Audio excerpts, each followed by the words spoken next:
Maintenance లేకపోవడం వల్ల దాదాపు 300 అంబులెన్స్లు రోడ్డుపై నిలబడిపోయాయని ఎమ్మెల్యే ఆర్వ శ్రీధర్ అన్నారు.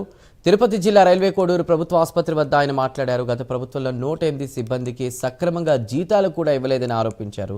కూటమి ప్రభుత్వం వచ్చిన తర్వాత 108, 104కు సంబంధించి కూడా అన్ని పరికరాలు అందజేశామన్నారు.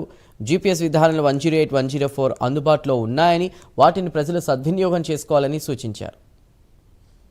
ఏదైతే అంబులెన్స్ కూడా మెయింటెనెన్స్ లేక రోడ్డు పైన 300 పైచిలుకు అంబులెన్స్ ఆగిపోవడం జరిగింది.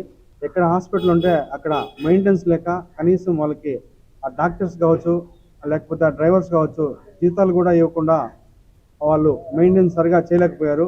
అంబులెన్స్ అంటేనే ఎవరికైనా రోడ్డు పైన యాక్సిడెంట్ అయిన వెంటనే కాల్ చేసిన వెంటనే వితిన్ 5 to 10 minutes రావడానికి పెట్టిన ఒక గొప్ప కార్యక్రమం అనేది అంబులెన్స్ అంటే. దానికి వాల్యూ లేకుండా చేసిందే గత ప్రభుత్వం. ఎందుకంటే ఎప్పుడు ఫోన్ చేసినా మన కడప నుంచి తిరుపతి వరకు ఎన్ని యాక్సిడెంట్స్ నేను చూసిండొచ్చు. గవర్నమెంట్ అంబులెన్స్లో పోయిన రోజు నేను చూడలేదు. ఎప్పుడు చూసినా 104, 108 కాల్ చేయడం అంటే మాకు డ్రైవర్ డీజిల్ లేదు, డాక్టర్ లేదు, లేకపోతే ఎక్విప్మెంట్ లేదని చెప్పారు.